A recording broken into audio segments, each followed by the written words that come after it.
I love you guys so much. I must have done something right in this life to be in your company. Gratitude and collaboration were the themes at the 81st Golden Globe Awards, echoing the solidarity of last year's actors and writers strikes. Jeremy Allen White and Io Adebari won for The Bear, which also took Best TV Series, Musical or Comedy.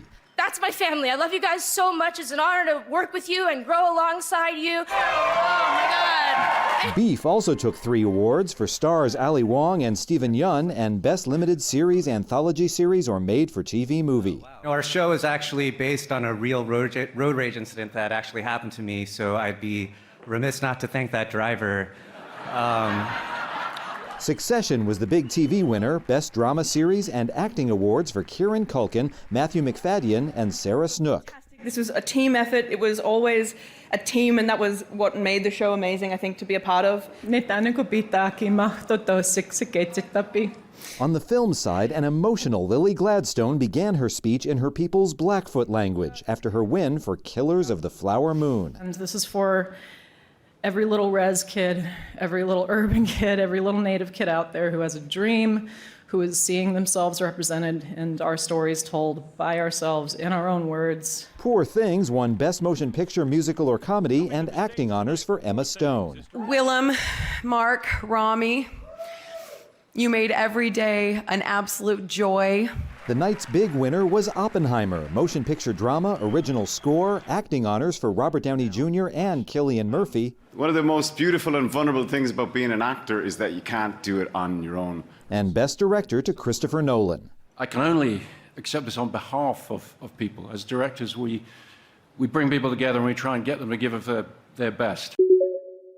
Millions of Americans are beginning the new year under severe weather alerts. The system right now is in the southwest. It's going to gradually push eastward over the next 24 hours and then really start to take off. This system is expected to move about 1,800 miles in just 72 hours. More than 10 million people are under winter weather alerts from California to Illinois.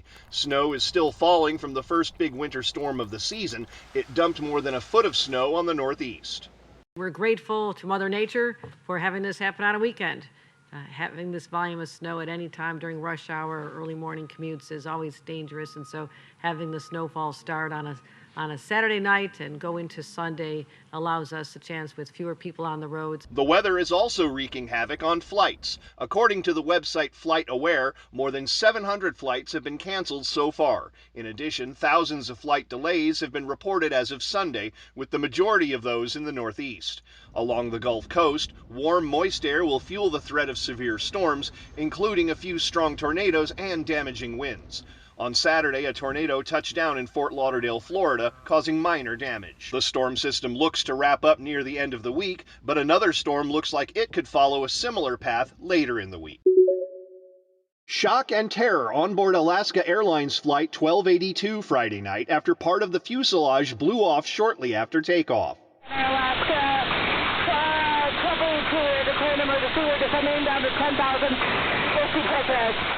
Passengers reported a boy's shirt was ripped off his torso and out through the gaping hole in the jet. I guess a boy and his mother were sitting in that row, and his shirt was sucked off him and out of the plane, and his mother was holding onto him. And she said her own little boy's phone went out, too. The airline says the plane took off from Portland, Oregon, bound for Ontario, California, with 171 passengers and 6 crew members on board. The flight reached 16,000 feet after takeoff when the panel, including a window, ripped off. Typical flight, took off. Pilot came on, said, "Oh, we're crossing 10,000 feet. Keep your seatbelts on for a while yet." And shortly after that, you heard a big loud bang to the left rear wheel, like in row 20. I woke up to the plane just falling, and I knew it was not just normal turbulence because the masks came down, and that's when the panic definitely started to set in. The pilot was able to safely return to the airport and land the plane with no major injuries reported. A team from the National Transportation Safety Board is now investigating the incident, and Alaska Airlines announced it was temporarily grounding their entire fleet of Boeing 737-9 MAX planes. The Federal Aviation Administration also ordered the temporary grounding of the model of plane involved. Un hecho imborrable en la memoria de un país. El asalto al Capitolio del 6 de enero de 2021 deja fallecidos y el reclamo permanente por esclarecer las responsabilidades por el asedio violento al Congreso que llevaron a cabo partidarios del expresidente Donald Trump. Fue la culminación de un intento de golpe de Estado, un intento descarado de derrocar al gobierno. La violencia no fue un accidente y representó la última resistencia de Trump. Expuestas las evidencias de la investigación del Comité del Congreso sobre el asalto, a 3 años de lo ocurrido, ahora la reyerta masiva es utilizada por el expresidente Trump como argumento para sostener su campaña a la reelección, mientras enfrenta 91 litigios legales en todo el país. 2 de ellos en corte federal. El caso de Washington, pues se le acusa de haber tratado de paralizar el traspaso pacífico del poder cuando trató de parar el traspaso, la certificación de la candidatura del presidente Biden el día 6 de enero en el Capitolio. El presidente Joe Biden tiene prevista una aparición este viernes en Pensilvania, una oportunidad para reforzar su aspiración a permanecer en la Casa Blanca con un mensaje sobre el ataque. No obstante, de acuerdo con expertos, la anulación de la candidatura de Trump de la boleta electoral en algunos estados puede ser contraproducente. Es el reporte. Soy José Perralete de La Voz de América, en Miami para Telearuba. Comenzó el 2024 y entran en vigencia una serie de beneficios para los neoyorquinos, incluyendo el aumento del salario mínimo a $16 por hora en la ciudad de Nueva York, Westchester y Long Island, y $15 en el resto del estado. Manuel Morales trabaja como cocinero en un restaurante de Manhattan y dice que no es mucho, pero le ayuda en su economía. Ahorita estoy recibiendo 16.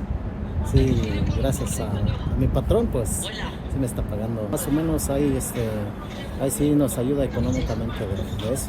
Las leyes que entraron en vigor refuerzan el apoyo a mujeres antes y después del parto para combatir tasas de mortalidad infantil. Decreta productos menstruales gratuitos en las escuelas y prohíbe a los empleadores exigir contraseñas e información personal a los trabajadores como condición de contratación, además de implementar más protecciones a inquilinos de vivienda pública y apoyo a víctimas y sobrevivientes de delitos. Eso ayudará a los neoyorquinos a ser fuertes para que no sean derribados por enfermedades, discapacidades, prácticas comerciales desleales y bajos salarios. Sin embargo, circular hacia y dentro de la ciudad será más costoso. Han dicho que para los taxis amarillos sería $1.25 más y una sola vez. Y en el caso mío, que soy car service, serían $2.50 y no se sabe si es una sola vez o si es cada vez que uno entra. La gobernadora Kathy Hochul anunció también un paquete de propuestas de leyes para ampliar la licencia médica de incapacidad remunerada, prohibir los pagos por insulina y ofrecer opciones para las deudas médicas, limitando que los hospitales puedan demandar a las familias de escasos recursos. Desde Nueva York, Ángela González de La Voz de América para Telearuba.